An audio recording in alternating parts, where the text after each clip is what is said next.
Hello, everyone, and welcome to Healing Wednesdays and the Circle of 12. I'm Lee Carroll. And I'm Monica Morani. Well, we're back again every Wednesday evening of the year. We come together with special guests, questions and answers, meditation, and channeling. This is our once-a-month free program, so YouTube subscribers, welcome to you. Also, welcome to all of those of you who are joining us for the first time and anywhere on the planet. And our diagnostics show that there's always many of you who are here for the first time. And a special welcome to the members of the Circle of 12 who receive one of these programs every single week of the year. If you're not a member, but you follow the Circle of 12 on YouTube, this is your 24th free program. If you are a member, well, this is program number 93. And you can find all of the other programs that you've missed from the beginning of the series with a subscription from cryonmasters.com to this weekly program. All members receive access to every single Healing Wednesday program we've ever done, and the library is building all the time. In addition, our members receive many extras, including a full index of all the programs. And of course, the YouTube library is also growing and growing, and this library never expires, and you can watch these programs as long as you wish. So, YouTube subscribers, thank you for joining us, and please take a look at some of the great programs from the past with some wonderful guests that you may not know about. And of course, it goes without saying, but I'll say it anyway, click the subscribe button to be a regular part of this profound and free experience. And what we wanted to share with you all now is some quotes from Kryon, because Kryon often speaks in metaphors, and I thought it would be great if we could have Lee unravel some of those metaphors that Kryon gives us in those quotes. So here's a quote Kryon gave us about the shift that is happening on the planet. Collectively, you control the speed of this shift. Very few of you can make a great change with what you do personally with yourself right now. Well, this statement is really about a statement from Kryon about the power of the individual and the huge change of landscape of our reality right now. Speaking for myself, I think our bias is that we're just thinking ourselves as small people, and that what we do as one person is like a drop in the ocean, kind of meaningless. What can one person do, really? I mean, one person who is not famous or doesn't have a great influence on the planet. A while ago, I gave an example that I'm going to now give again. I'll give some more on this as well, but I would really love you to hear this and understand this. The new energy on the planet has changed the playing field of energy. Light is beginning to show itself in many ways, and we're just learning how this all works. I think the largest change is what I'll call the canvas for the painting you are creating as a light worker. For many years, most of us have been working towards a more compassionate earth. There didn't seem to be any result to our efforts when we looked around the planet. Imagine you're doing a painting on a very rough, dirty, difficult surface, like a dirty brick wall, for instance. You paint the color of kindness and compassion, and it barely sticks to the canvas. Then it fades away. Then you do it again. Then your brush needs replacing, on and on. I know this is metaphoric, but it's like trying to push a boulder uphill. It has to be held in place even while you're resting. This is not easy.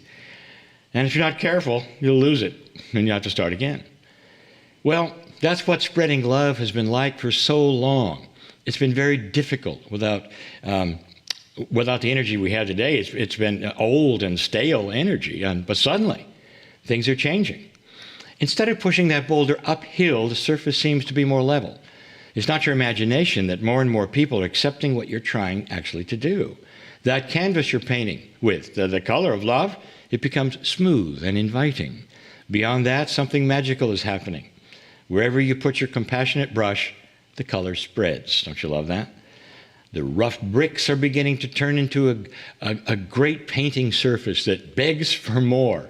The drop in the ocean that you felt like before is starting to change to a catalyst within the ocean for complete change.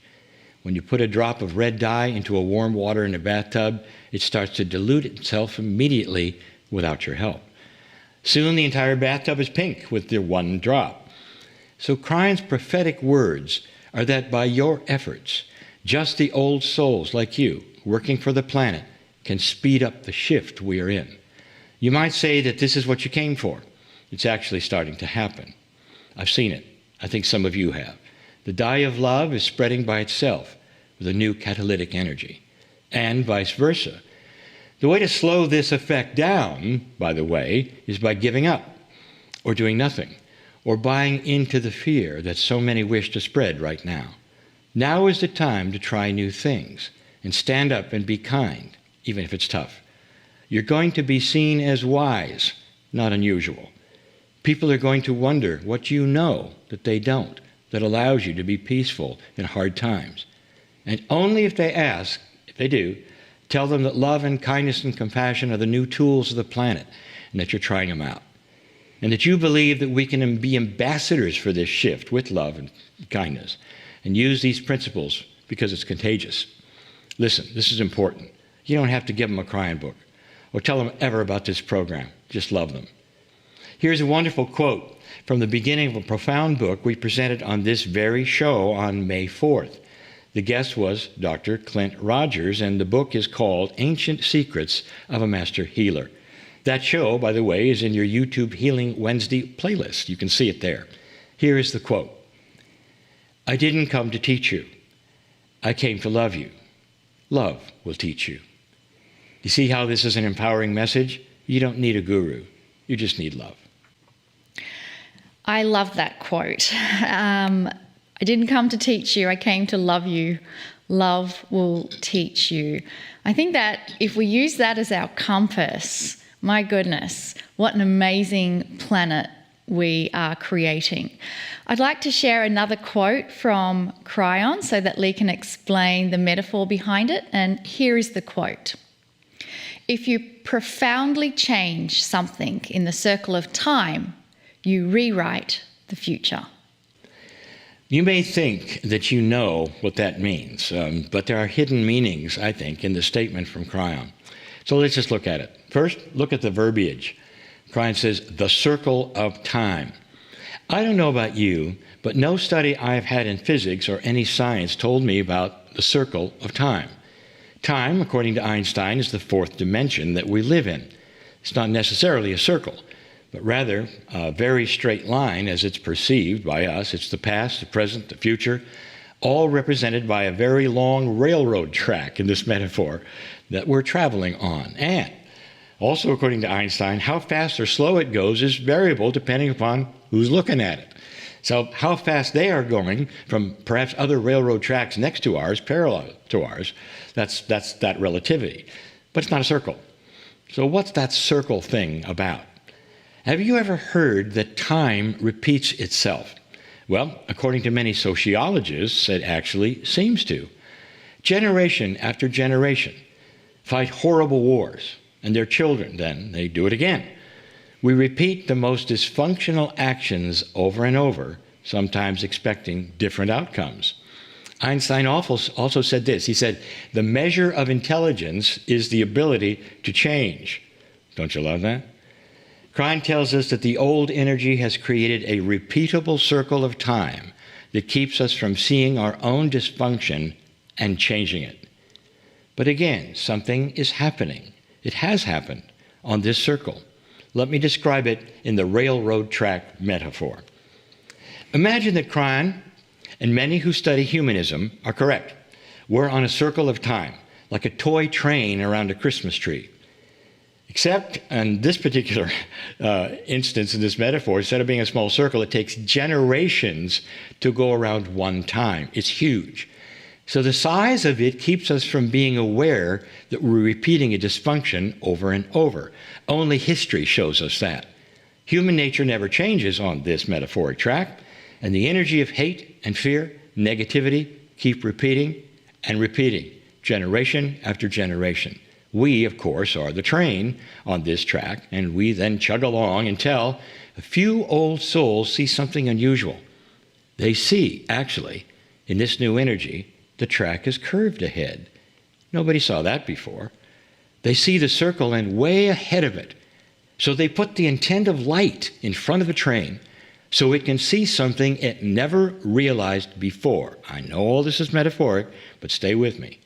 Every so often, in front of the train, there's a switch that can be engaged to take a new track. Who knew? Well, you want to answer for that? The real answer is this. Many of the indigenous of the planet knew. The ancient Hopi Indians, for instance, actually drew this on a rock, carved it in a rock. It's known as the Hopi Indian Prophecy Rock. The carving on the rock clearly shows that track switch coming and the new path. And according to their prophecy, the timing of that is just about now. But here's the profound meaning of this quote from Kryon. I'll quote it again. If you profoundly change something in the circle of time, you rewrite the future. All right? If enough old souls shine light on the track, humanity will take that sighting switch and get off the circle. You follow me? According to Kryon, we've already done it and have changed our future. Anybody feel that we're on a new track yet? Look around. Is there part of humanity that wants us to return to the old circle? Have you seen that? I have news. It's too late for them. We already took the sighting. We are off of the old circle.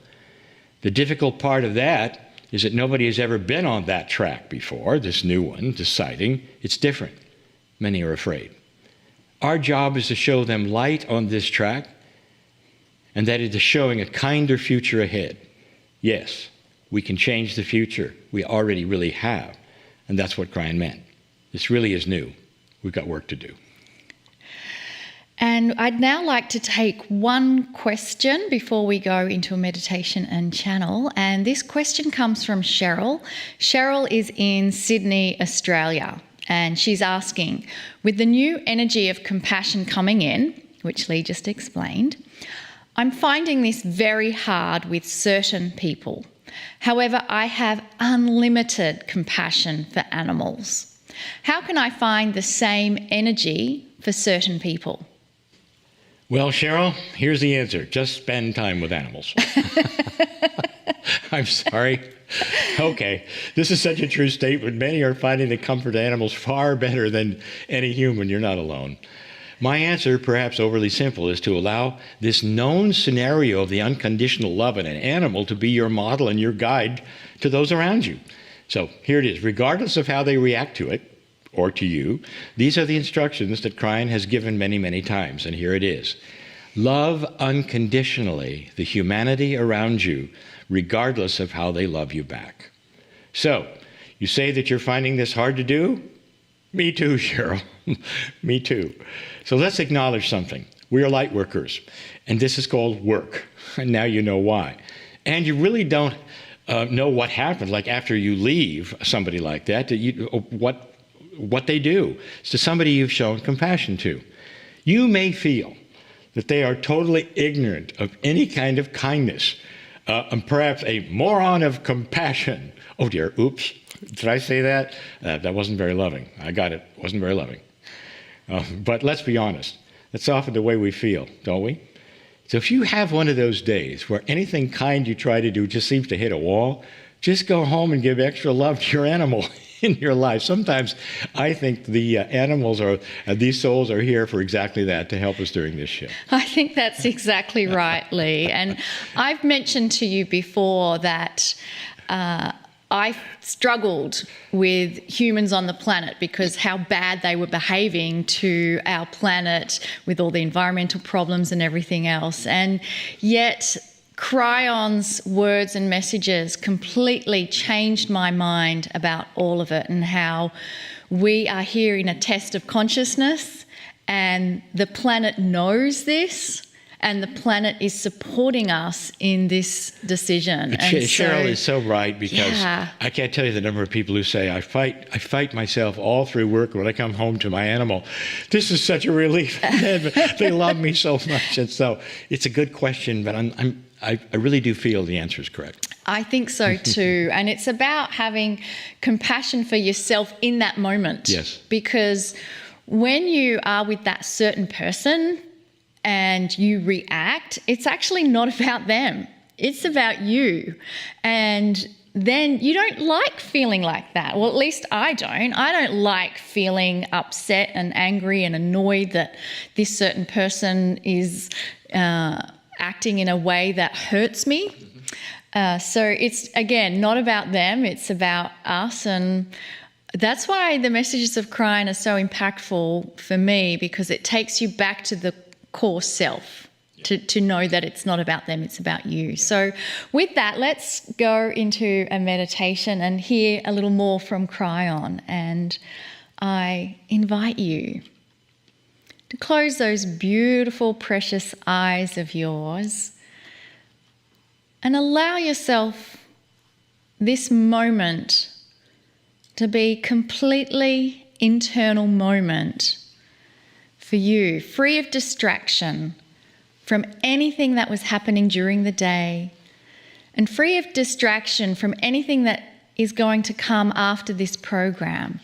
Just let all of those thoughts go into the background. You can still observe them if your mind wants to be busy with thoughts and intellect, but don't attach yourself to those thoughts. Just let them come in and go out. And the more you can keep your eyes closed and focused on the inside, the more your body can start to relax and realize that you deserve to have this moment where you can reconnect with the core essence that is within you. That unconditional love you feel from animals, it comes because it's connected in you. It doesn't come from the animal. They're just a conduit of you connecting with that essence of love that's inside of you.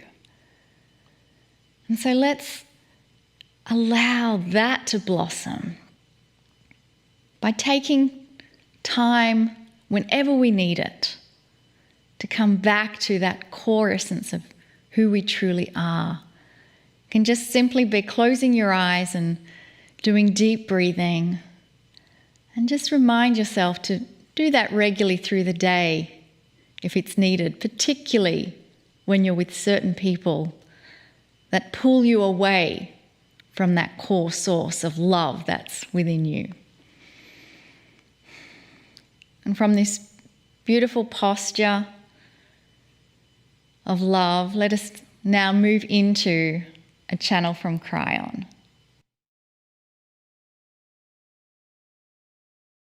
Greetings, dear ones. I am Kryon of Magnetic Service. There are so many of you who have asked the question, how much influence do I have? And so many of you are asking about yourselves, not just the planet. Some who are esoteric thinkers say this: how much influence can I have as an old soul about the baggage I came in with? This is a subject, and it's all about what some are calling the Akashic. If you've not heard this before, it's a very popular subject these days, and even psychologists are beginning to realize that you come in with certain kinds of influences that are seeming to be baked into your consciousness, that they didn't come from anything you experienced on the planet. Somehow your personality comes in a certain way, and then it's also shaped by what you experience. If you're an esoteric thinker, if you believe perhaps in past lives, like 2/3 of the world does, you realize that there is a system called the Akashic record. What happens in certain past lives seems to then come in with you, and there's a reason. Some have called it karma, and we have told you before that this is something in this new energy that we've asked you to drop completely. It's no longer needed. But you still have that which is the Akashic. And the Akashic is what you have experienced in past lives that comes in with you. In the past, this has a reason, so that you will then settle it, or perhaps act on it, or do something different to dismiss it. That has been the thinking. and it's been for centuries. This has started to shift and change.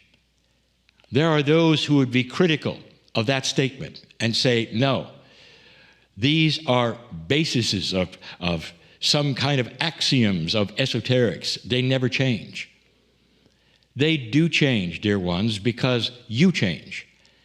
If the energy of consciousness is becoming more benevolent and the shift on the planet is before you, do you see how that would then change how you learn and what you learn with?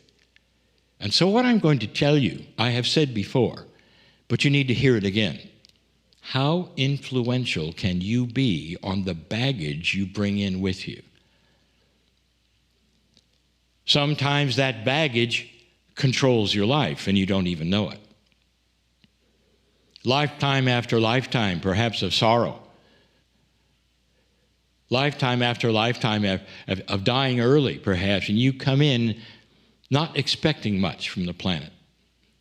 You come in and you don't smile much, very serious, wanting to know when the other shoe is going to drop. That's what it creates. And that's just something you come in with. And that's something that your parents deal with and your teachers deal with. And yes, your spiritual leaders deal with. How to get beyond that which seemed to be baked in to a consciousness when it arrived. That's the Akashic record. How much influence do you have on that? What I'm going to tell you next is known by the ancient masters. You have full influence. I want to take you to a place in India called Varanasi. And for hundreds of years, in a teaching about karma, the Akash, they know that if they go to the river there and bathe in it, the belief is this, that they can influence that which was baked into them when they came, the Akash, the karma. And they can be free of it to a certain extent so that they can proceed with their lives, or the next time around it'll be different. In other words, their belief is what I'm telling you. So for those who are critical of this message, that you have power over your Akashic baggage that you bring in, I'll tell you this, it's not a Kryon statement. This is historic. It's part of the belief system of millions and millions of people already. But this may be new to you. How much influence do you have over what you think is something that is part of you and never will go away? The answer is this. This is a new energy on the planet. I've talked about it already. My partner has talked about it even in this program. We are going to start to see a change in what some call the light and dark quotient.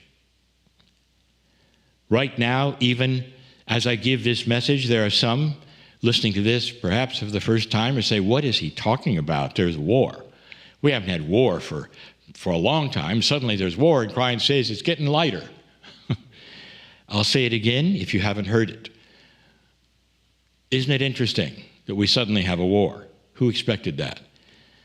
And the answer is, this is from those who wish to pull us backwards, pull you backwards, pull us as your guides backwards into a very old energy of war on this planet. It's the old circle of time. That's what you're seeing. And you also have seen the reaction to it from the planet. This is all new. Are you seeing this? If you're only simply seeing the news and seeing the horror of war, you've missed it. There's something bigger going on. This energy, this lighter energy, is going to be of compassion and kindness like never before. A world that's starting to see one another as they see their family, instead of some foreign individuals in a foreign culture with a foreign language. The internet has really helped that. But more than that, the collection, the coherence of consciousness, where you start to see one another so differently than you've ever seen each other before. And in that, there are new tools. The tool set that I'm talking about is the one that's starting to blossom in every human being. The DNA is changing, and we've told you that before. Some of you are starting to accept it, realize it, and move forward with it. Some who have felt nothing is possible in my life, I cannot change who I am or what I am, are starting to have an inkling to change your mind about a tool set that you might have that you never felt you did before. And you do. You really do. And part of that tool set is to fully and completely change that which you came in with that might affect your life. And the next question, and I know those of you who are listening and saying, okay, I believe that, it's true. How? Those in India said, well, you go to a certain place and do a certain thing. It's actionable things, and it still is. But you don't have to go to India. You don't have to bathe in the river. And even those things are limited compared to what you can do today. Would you like to drop inappropriate karmic things? Drop inappropriate, I will say for the time, Akashic remembrances. We have given you examples of this. The Circle of 12 has done the same thing. But I'll tell you this, there is so much power in intent. If you're really interested, you can start that process. Your intent to do so is seen as permission for you to change that was inside your DNA. That's where it's kept. I've told you that. Did you know that pieces and part of your DNA come with you from past lives, carrying certain things, the Akashic record for one? What do you do? Dear Spirit, I have intent to drop these things that I don't need anymore in this lifetime. Can you say that? Dear Spirit, right now, I am dropping those things that do not propel me into kindness and compassion and keep me from joy and peace. Dear Spirit, I am in charge of my own biology. My soul and I together drop the inappropriate things that would get in the way of peace, joy, compassion, and happiness, or the rest of my life.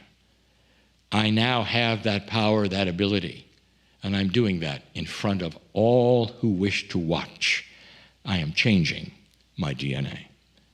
And with that, I proclaim a new lightness of spirit, a new kind of kindness for myself, which will occur.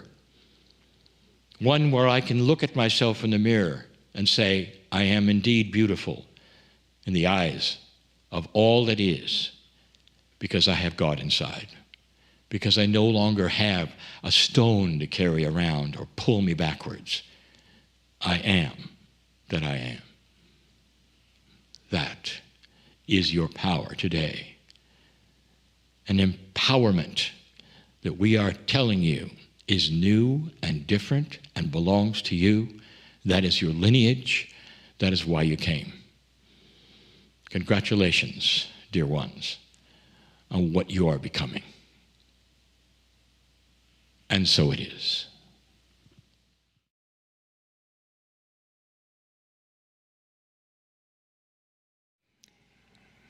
And bring those beautiful energies from Kryon with you as you make this transition from that wonderful soul connection place, and bring your awareness back into your body. And if you've had those eyes closed, I invite you to open your eyes, because we're moving into another part of our program where Lee and I are joined by a phenomenal guest by the name of Dr. Joe Vitale. And I want to make sure Dr. Joe is on the Zoom feed with us. Joe, are you there? I am here, front and center, entirely present and very excited. Oh my goodness. Well, have we got an amazing guest for all of you watching now? We're a very popular guest, I would say, and probably one of the most popular we've had. And I want to give you some information on Dr. Joe. Dr. Joe is an internationally famous author, marketing guru, movie, TV, and radio personality, musician, and one of the top 50 inspirational speakers in the world.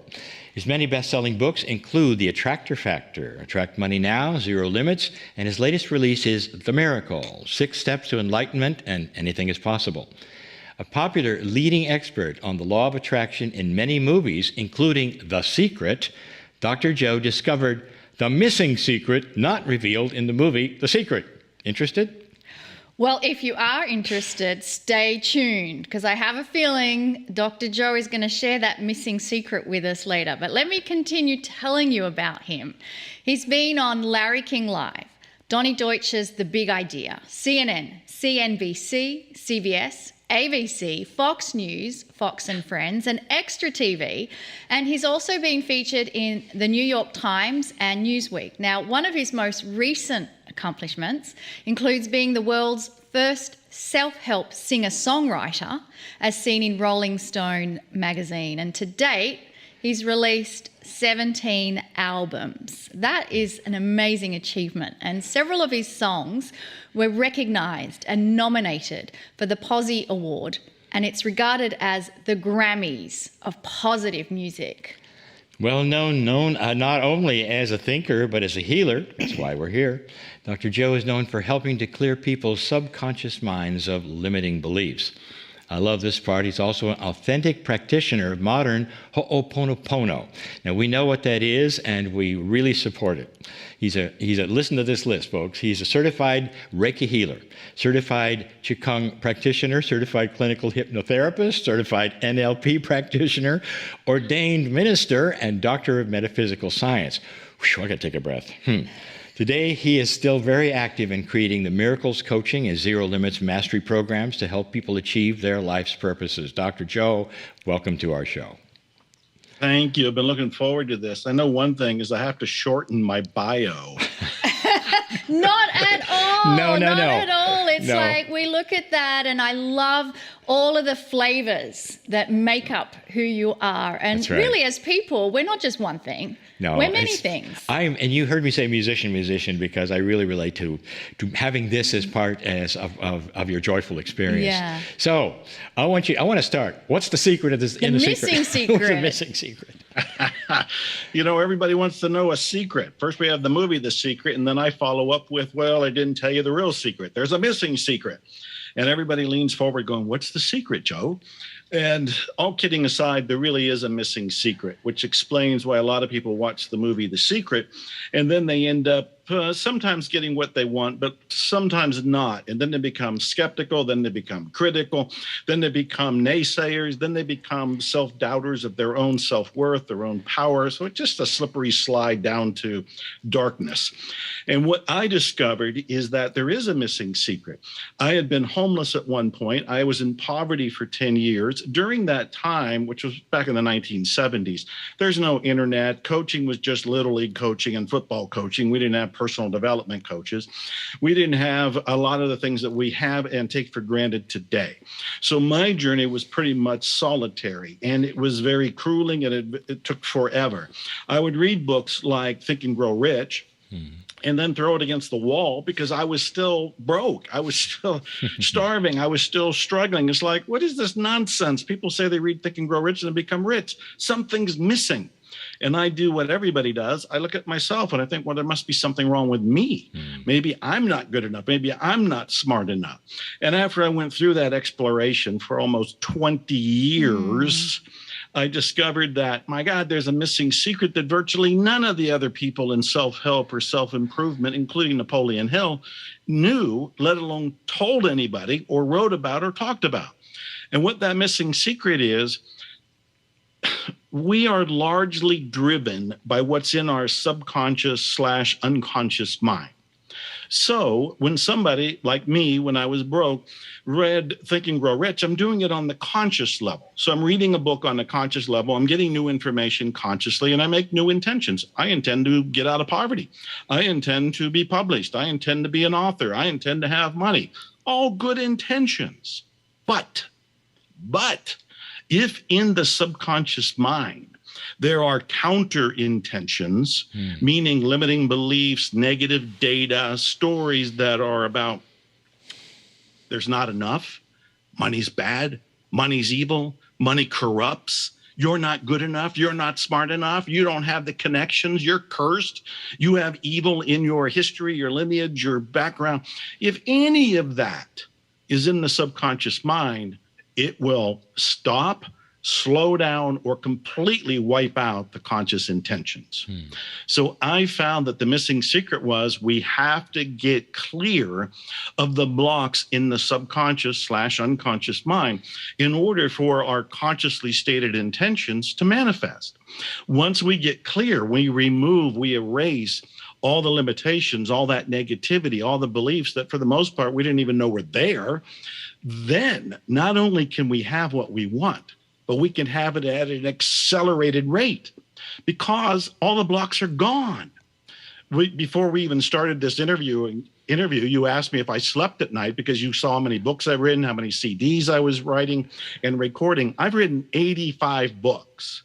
85 books. I have 17 CDs. I'm in 20 movies, which a new one that I'm creating is coming out later in the year. I have 200 products. How does a man who was homeless and in poverty excel at such a productive, prolific, accelerated rate? By getting clear. Whenever there was a block in me, and in the beginning there was lots of them, and I found ways to use the missing secret and get clear of those blocks, then I can accelerate. Today, I can come up with a book idea and pretty much write it, finish it, and release it the same day, if not at least the same week. Because there's none of the self-sabotage. There's none of the self-doubt. There's none of the garbage, at least when it comes to books. I'm still human. I'm still going through the human experience and evolving. And whenever I go for something new, and this is true for everybody, whenever you go to acquire or attract something new, most likely you'll have blocks, hesitations, and doubts.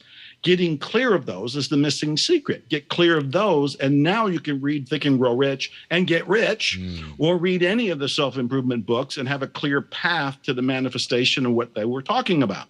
So that's kind of a wordy answer to what is the missing secret, but it's the idea that we have to get clear of the limiting beliefs in the subconscious, unconscious, in order to have what we consciously state we want.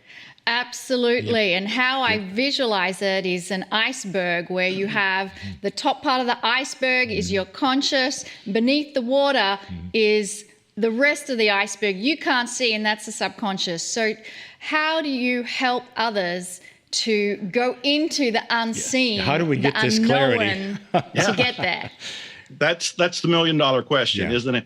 And there's lots of ways. In fact, I just came out with another, shouldn't surprise anybody, another brand new book called Your Unlimited Self. And I have 9 different ways to get cleared using the missing secret. But let me talk about a couple of them. One is coaching. I'm a great believer in coaching. I established what's called miracles coaching 20 years ago. 20 years ago. It's been proven, it's been tested. When you have somebody on the outside of you who's not buying into your own beliefs and not living in your reality that's created from your brain, they can reflect back to you what you're thinking, what you're saying, what you're doing, and you get to get a glimpse from the mirror that is the coach of what your programs are. And then you can change them, you can reduce them, you can clear them, you can be free. That's why I started Miracles Coaching. But another thing, and you mentioned this in the introduction, is Ho'oponopono. I absolutely love Ho'oponopono, and I hope your people know about it. If not, please go and learn, because Ho'oponopono is the most profoundly simple method for transforming yourself, getting clear of these missing secret beliefs that are in our head. And you don't even have to know what the beliefs are, because Ho'oponopono is this Hawaiian healing system where you kind of have a dialogue with the creator, with the great something, with God, the divine, the benevolent big boss, whatever you want to call him, or it. And what you're doing is inside yourself, you're feeling that, okay, I'm trying to attract my soulmate. I'm trying to attract a healing. I'm trying to attract a breakthrough, but I feel like I'm stuck. I feel like there's something keeping me back. You don't have to know what the belief is. You don't have to know what the stuckness is. You don't have to know what the block is.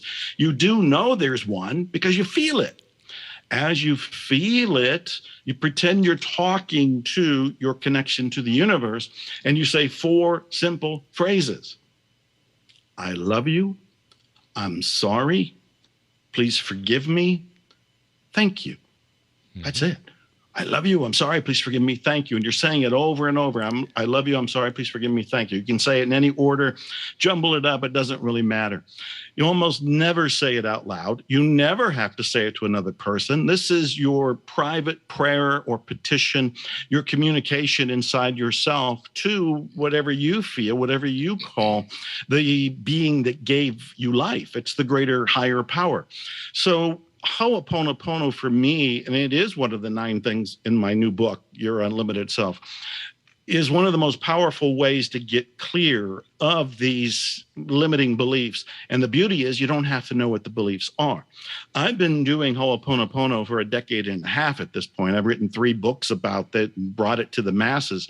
And what I'm doing now, it's become the background audio in my head. In the old days, I used to say it's the background tape, but we don't use tapes anymore, and it really dates me in terms of my age. So I just say it's the background audio. It's the self-talk. Right now, as I'm talking to people, I love you. I'm sorry. Please forgive me. Thank you. I love you. I'm sorry. Please forgive me. Thank you. I offer that to people to use even right now. If somebody wants a healing, think of what's their desire is. Think of what their concern is. Think of what could be the block. You don't have to even name it. It's a private communication. You're feeling it inside yourself. As you feel it, pretend you're praying. You got on the phone and you're talking to the big honcho. I love you. I'm sorry. Please forgive me. Thank you. It's as easy as that. And I want to ask you if you use that prayer for others, because when I learned about Ho'oponopono, I was amazed that the gentleman who did this was looking at files for the people who were criminally insane in a psychiatric ward, didn't even see the patients, said that prayer for that person, and many of them walked out of that place without even knowing this prayer was being said for them, and were integrated back into society. So completely amazing. So I'd love you to share when you've used it for other people and some of the things you've witnessed. That's a profound question, and it's a profound story. And when people really grab this, it's going to turn their brain inside out, because most of us are looking to the outside for our healing. We're looking to the outside for change. We want the world to change and then we'll feel better. We want the world to change and then we'll heal or allow ourselves to be healed. That's not how Ho'oponopono works. Ho'oponopono says the entire world and everybody on the outside of you is a mirror. It doesn't even exist. It's a projection from your subconscious mind. It's almost like we're walking through the dream state of life, and everything out there, including the people and the situations and all these things that irritate you, they don't even exist out there. It's all in you. So the very first thing to understand with Ho'oponopono is, and a lot of people don't like to hear this, you're 100% responsible for everything you experience. That means you don't get to blame anybody. There's no get out of jail card. There's no loophole that says, well, it was their fault. You never get to say that in Ho'oponopono, because the man who taught me Ho'oponopono was the therapist you were referring to in that story. His name was Dr. Hu Lin. He passed away this year. He and I wrote the first book. We did many events together. And in those events and in the book, he would often ask people, have you ever noticed that when there is a problem, you are there? And what he means is you experience it because you're the common denominator. You're the key element to knowing anything that there's even a problem. The person calling it a problem, the person experiencing it a problem is you. And where do you experience the problem? Inside yourself. You don't experience a problem out there. You might point out there and say, they are irritating me. But the irritation is in here. The need for healing is in here. And so even if there's other people out there and you say to yourself, boy, I wish my spouse would change, then I can heal faster. Wish my kids would listen to me and then I'd be more at peace. I wish my boss would treat me better. I wish my employees would be better. I wish my customers. That's pushing the power out there. And Ho'oponopono says it's all in here. So when you go to change anybody, you're never going to succeed, because the only person that needs changed is you. So you go inside yourself. You might think of the other person because the button that's being pushed is in you. It's not out there. The button's in you. So you go inside yourself and you're saying, my next door neighbor isn't mowing the grass and it looks terrible over there and it's really irritating me and I want a healing in this particular place. It's not about the next door neighbor. It's about the button that got triggered in you.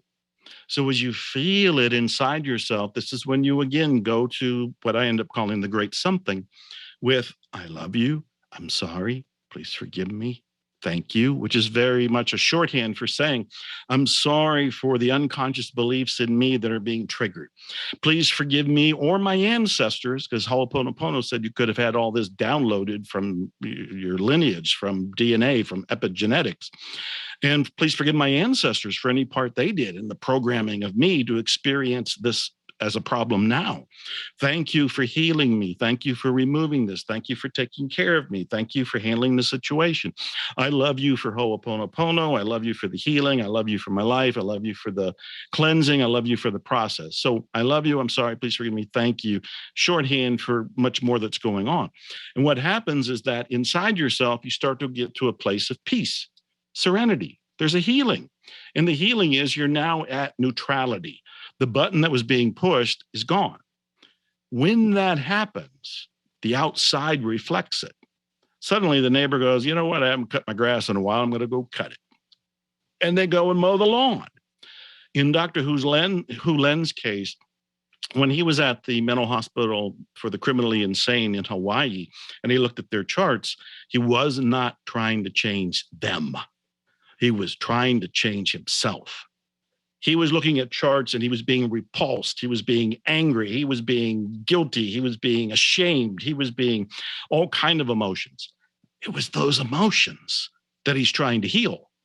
When he heals it in him, it gets reflected in some sort of magical quantum physics, otherworldly, supernatural way that I can't explain. But I have seen it over and over again. And I've written 3 books about Ho'oponopono, and all of them have stories of everyday people that are doing this and experiencing shocking miracles. There you go.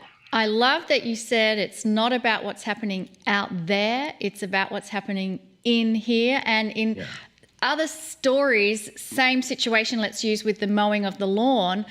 When you change it in here, there can be healing done with, oh, I'm going to go and ask them if they need their lawn mowed and do it for them. Right. And then in that asking, they find out that they're caring for someone terminally ill or there's some situation they had no idea about. So it's healing on so many levels in whatever way you look at it. Is it possible we could have perhaps a little of this and you would give it to us in a short... Do you want to lead us through doing a Ho'oponopono exercise? We can do that right now for a couple minutes. I think everybody's agreed. I think that would be very helpful. We don't have to ask them. They agree. We'll just call it a Ho'oponopono healing. Great. And we'll make it last just a couple minutes. Mm-hmm. What I would invite people to do is think of something that is bothering them right now. Mm-hmm. And it could be anything. It could be a person. It can be a situation. It could be a world event. There's lots happening in the world right now, and we're reacting to it. So pick something that you're reacting to, something that you would like to change. And once you have that, notice how you feel about it. If it's bothering you, there's some sort of emotion there. And if you can put a name to it, if you can label it, that's fine. If you can't, it's okay, because you're feeling it. And you could be feeling anger, you can be feeling rage, impatience, confusion, curiosity, desperation. There's all kinds of feelings. Whatever it is okay. So you have the situation, you have the feeling, you know it's inside of you. You can feel it inside of you. You may or may not know what beliefs or stories are around it. If they're there, wonderful. If not, you don't need them to heal them. You have the feeling, and with the feeling, you can have a healing.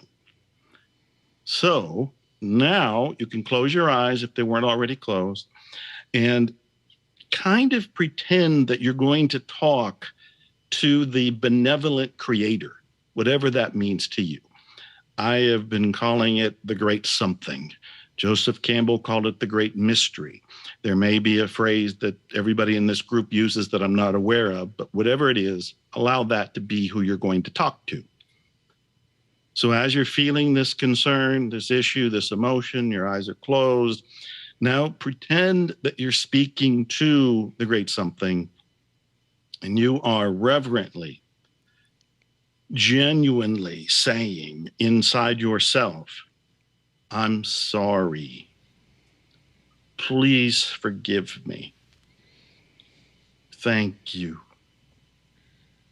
I love you. And you can say it 2 or 3 times at my speed, or you can say it slower or faster, but say it with feeling, like you're really feeling these phrases, like, I'm sorry, I feel sorry. And please forgive me. You didn't do anything wrong. You were simply unconscious. So you're saying, I'm sorry. Please forgive me for being unaware. Thank you for the healing, for the clearing, for the resolving of this. I love you. Oh, I love you from my heart, from my life, for this process, for this group, for this healing. And you can say it another time or two if you like. I love you. I'm sorry. Please forgive me. Thank you.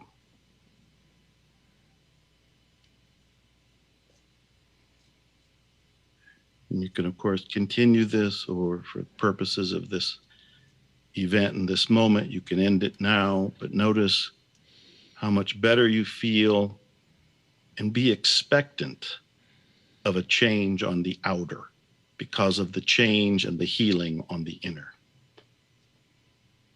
And welcome back.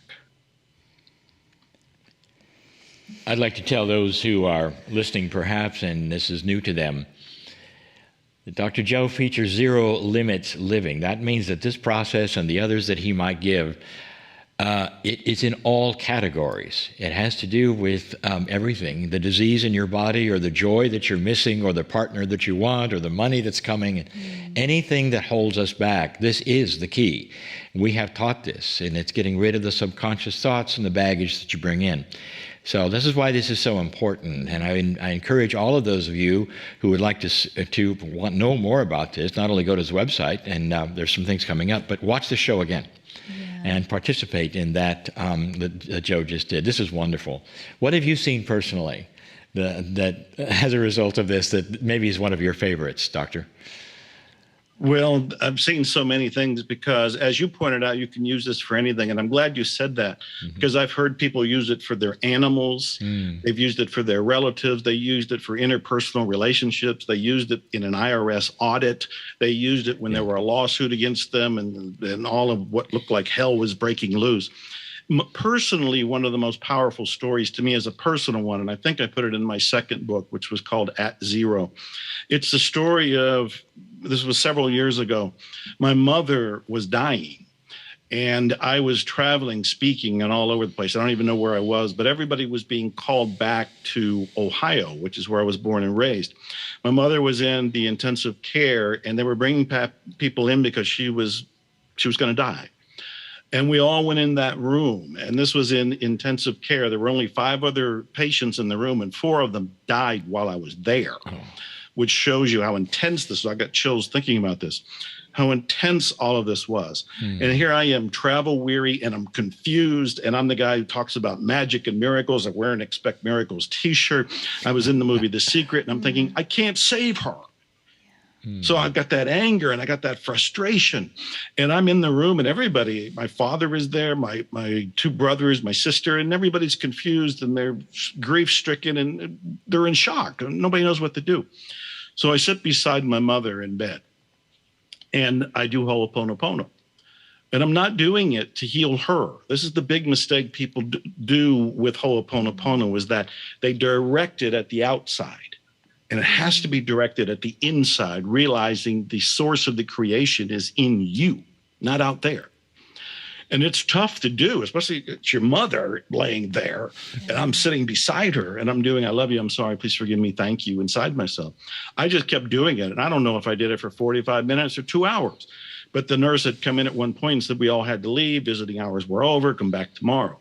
So we left. And I would say I was, in all honesty and transparency, I was not in a place of total peace, but I was better. I felt like I had diluted a whole lot of my concern and my anxiety and my grief and got to a place more of trust. Like life and death are part of the life process. And I got more in alignment with that. And then left. Came back the next day. My mother's sitting on the side of the bed, putting her socks on, and she goes home. She lives for the next 4 years. Wow. Wow. Did Ho'oponopono do it? Did I do it? Did the great something do it? Was the combination of all of it? All I can tell you is the more I got at peace, the more the outer reflected the peace and mirrored it. What I sense, that sense of peace you created was either way for your mum, you were at peace. Yeah. That's exactly it. And so the outcome, thank you, that's it. The outcome was like the icing on the cake, but already you had stepped aside and were at peace. I think somehow we become a broadcaster at that moment in time of that peace that we have, and it just because it's infectious. Yeah. But the more important thing, even that it is infectious and it is making a difference, and that's all important. But the key thing that Monica just said is that you are at peace. Yeah. Mm-hmm. Yeah. Mm-hmm. Without trying to anticipate the outcome. Right. Yeah, I think that's beautiful. Part of our blocking points. I want to tell everyone about your website, which is zerolimitslivingtv.com.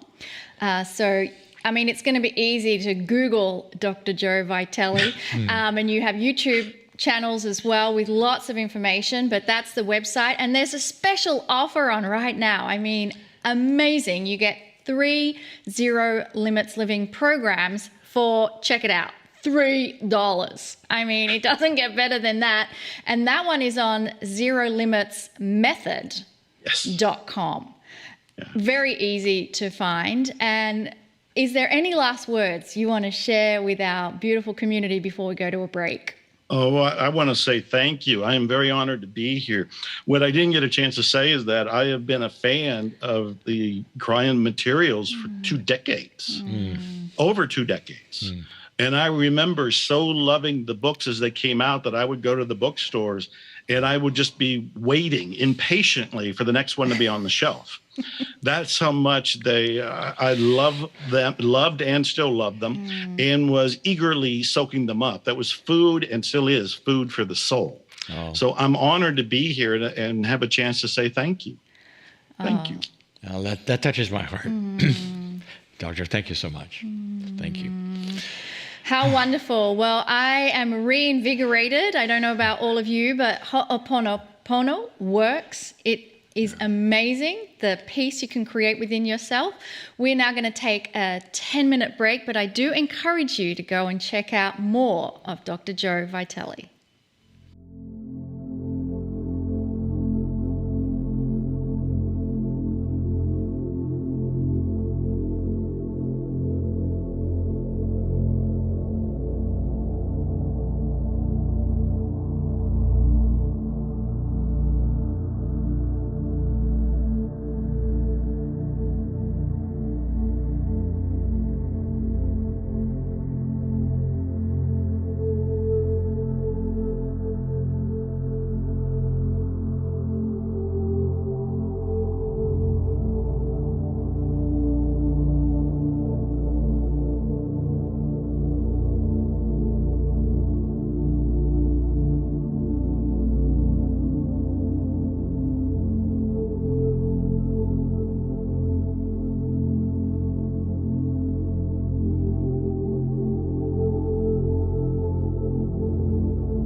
Welcome back, everyone. How amazing was Dr. Joe Vitale? I loved that. That was so good. That just falls right within everything we teach, and it was wonderful to hear him talk. Absolutely. And I've known about the Ho'oponopono before having Dr. Joe talk us through it, but the way he explained it made it so simple. Oh, yeah.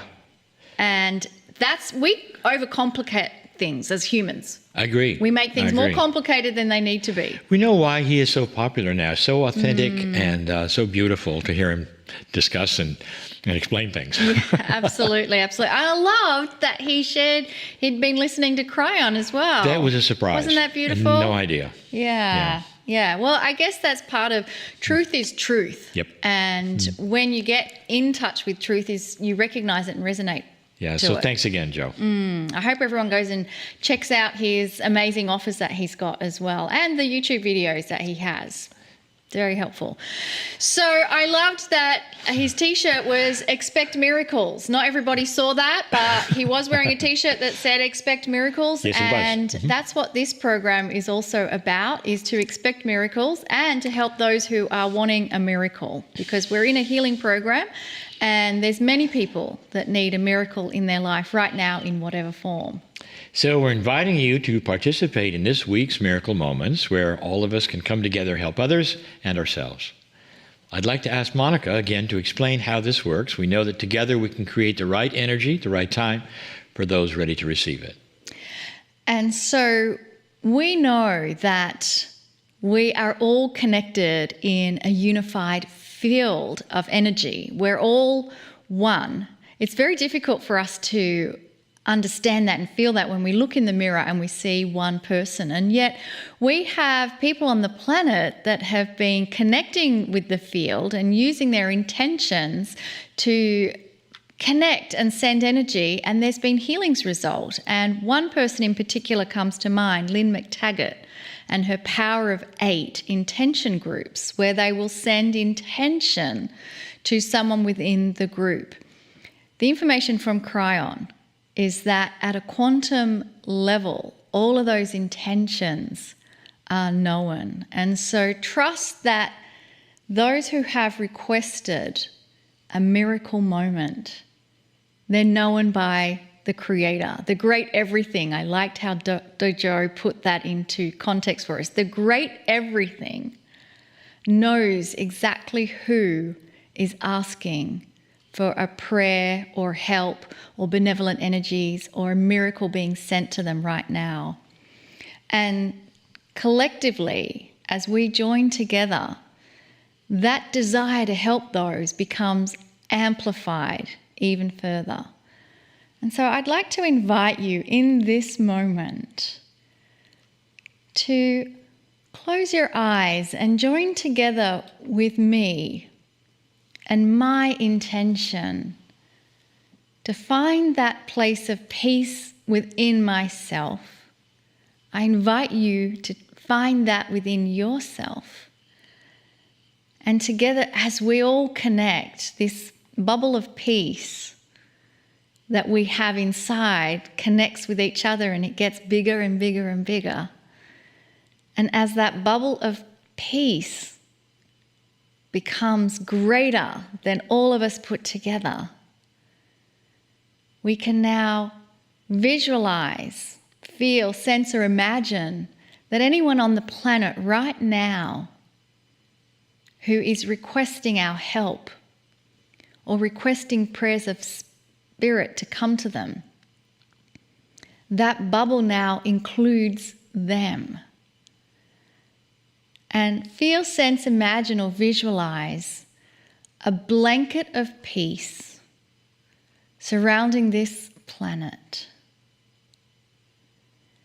and hugging every single human, especially those who in this moment need to feel that their life matters, that they are important, that they're included, that they are known by the great Creator of everything.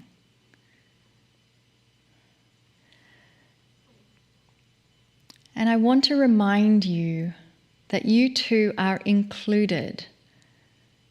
As you are thinking of all of those who in this moment need this, I want you to receive that returning wave of love coming back to you. And as you feel it enter into your heart, feel that amplify and send that back out again. And you may even realize that what we're doing is a continuous wave, an infinite wave that will continue even beyond this moment. And so just trust that the process has begun and will continue. And we can now tell Kryon we are ready to come a little closer. Greetings, dear ones. I'm Kryon. Come a little closer. There are so many of you who ask such important questions. As it was pointed out today, especially in that which was given in the information of love, the information of forgiveness, that truly all of the answers may very well rest in you. It's not about the things that you wish to create in your life, it's about what you wish to happen within yourself that would then help create the things in your life. This, dear ones, is the message and has always been the message of Kryon. That as you go, so is your life. So many times that we have sat before you and given you information that how you act and what you expect and what comes out of your mouth is like a menu. A menu that you would have at dinner. I'll have this, I'll have that, I'll have this, and then it comes to you. And so many of you are not aware of the energy that goes out. This loosely called the law of attraction is real, and so many have seen it as real. It's one thing to realize that you create all of that which you don't want in your life, and it's another to realize that reversing it might very well create everything you do want. That indeed is the subject of this meditation. In a moment or two, we're going to do what we always do. There's a metaphor we set up for those who have not seen it before, where we cross a bridge. And this is a metaphor of crossing from an unknown to a known, or a known to an unknown, depending upon which way you cross it. And you go both ways, because at the beginning, we cross into the unknown. And at the end, you're welcome to come back. But some of you have realized that this exercise, the more you do it, the more it melds together. And that unknown is the portion that so many of you are seeking. That is your soul portion. That is the all that is portion. There are so many spiritual leaders who have always told you that there is an element of the Creator inside you. Some have said God inside. Others have said Creator inside. It doesn't matter. The wording doesn't matter. Is it possible that inside you are the tools from the very energy that created everything? This, of course, is the basis of spirituality. That there is a greater you, if you wish. There is a greater source than you, if you wish. But we teach that it's all together. The oneness that is sought by so many all over the planet, in so many lands, is the oneness not just with all things together on the planet, but the oneness with all things that exist anywhere. It's a oneness that says you are bigger than you think. And when you start understanding that bigness, then you have to ask, well, why don't I feel it? Where is it? How do I get to it? What can I do with it? Welcome to the Circle of 12.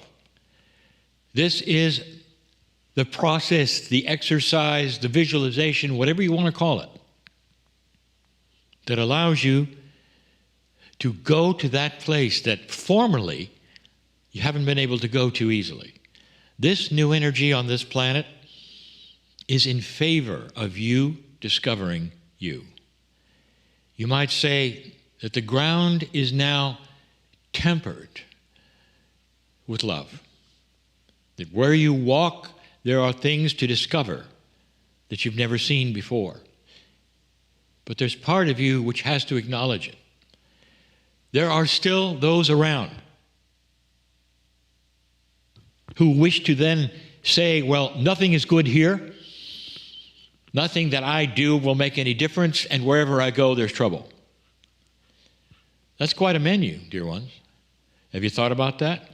What do you verbalize out loud to your friends? Perhaps you might catch yourself sometimes when something happens and you say, I knew that would happen.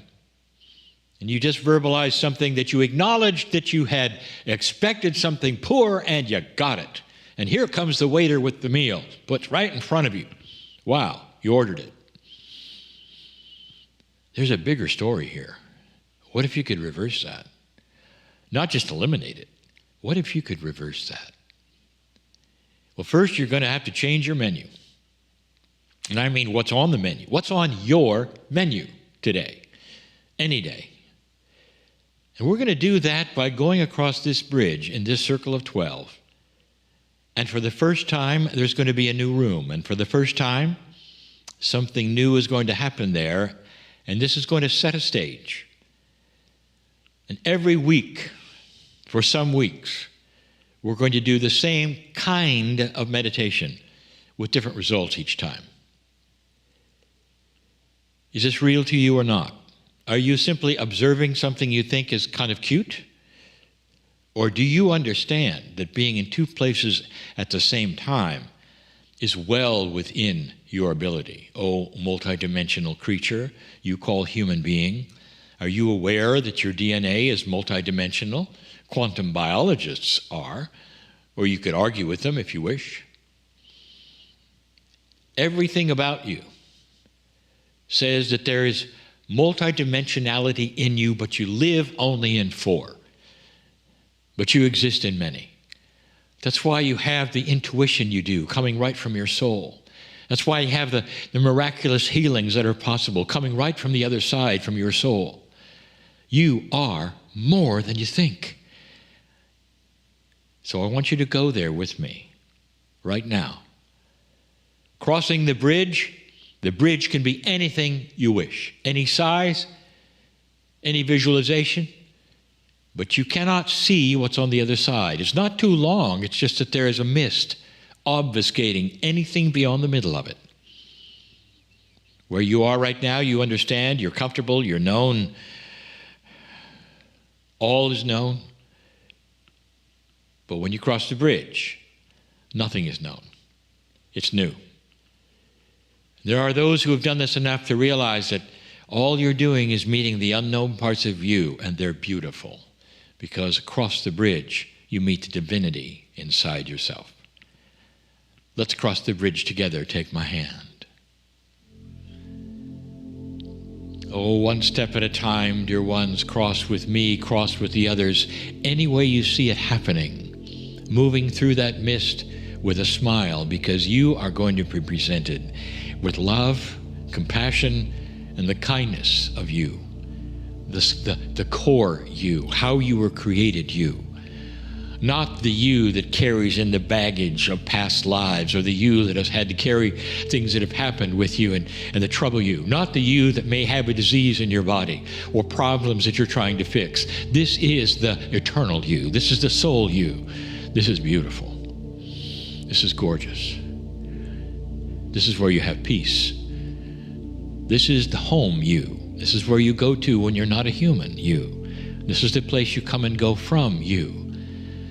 It's beautiful. I'll say it again. And when you're in this place, difficult to describe because only you know what's there, we often take you to a theater in the round, not this time.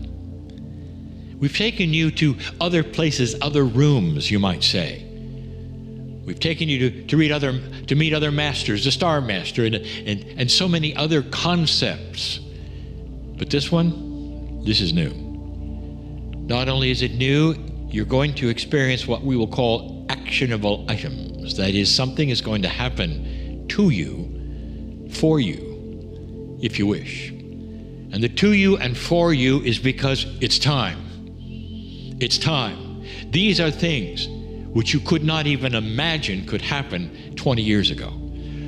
This is a new era, a new time, a new earth. This is what we told you was coming. A time and a place where humanity can realize what it wants and create it. You are on the cusp of peace on earth and don't even recognize it. Because you think, well, there's a war here, what's next? And what's next is a reaction from humanity that says, never again. This is not what we want, ever. You're in this beautiful place. Come through a doorway, a portal, if you wish. It says a signal. It's a signal. It's a metaphor. You're going from one place to another where something can happen. You move through the portal. And you come across something you really can't recognize. Is it a room or is it not a room? You can tell that it's a space that's dedicated for something, like a room would be. If you'd go, for instance, to have some kind of an event take place, to a doctor or a reader, so it's a space where you know something is dedicated to happen. It's a space for you. But you can't see the walls. Or can you? If you look at them, are they too far away to see? Is that a star or two you see? It doesn't make any sense. You're in a multidimensional space of you. And it's grand, and it's beautiful, and has your name all over it. And something, you might even hear it. It's beautiful. And in the middle of that room, right in front of you, is a chair. This chair is different. Every single time we see this chair, I'm going to invite you to imagine it differently. You've all seen a chair. You can see a chair in your mind, perhaps. But this one, when you sit in the chair, it loves you. It becomes you. It's the most satisfying thing you've ever done. You sit, it encompasses you, it folds around you, it loves you. The chair is becoming part of your DNA, your bloodstream, your cells. It's in touch with you, and it's now ready to be activated. This chair has a name. The chair of transformation. And what comes next is who or what is necessary to imbue you and the chair with what is needed today. This is the first of many chair transformations and activations, but the first one is important. There's going to be a transformation in you, and I'm going to tell you, as this entourage comes forward, they're going to touch the chair, and some are simply going to stand back and hold their hands up. Some of you, around you, as I'm mentioning now to the entourage, some of you may touch this soul if you wish. Whatever you do, it's going to go right into that which is the subject for the day. Transformation of awareness. This is the first step. It's been mentioned. Even today's guests mention it. You are not fully aware yet, dear ones, of what is possible, or what is there, or what you might do, or who you are. And what you need, the first step, the first seed to be planted, you might say, is awareness. Do you accept this from this entourage, which will then give it to you? One of the steps we're going to ask every single time is you to give permission. If you wish, I give permission to have this entourage work with me today and give me awareness. I give permission, you might say, to have this entourage work with me today and give me what I need in awareness. If you wish to say that, then it begins. It begins right now. The entourage comes forward. I want you to feel this. The chair is beautiful. When the entourage steps forward and melds with the chair, you are one with this entourage. And what they wish to do is imbue you through your multidimensional DNA with a new gift, more awareness than you've ever had before of you.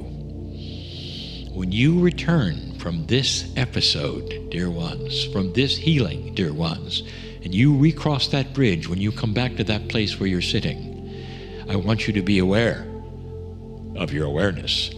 Something is happening. If you gave permission, I'll tell you the first thing you're going to see, a new menu. And in that menu will be beautiful things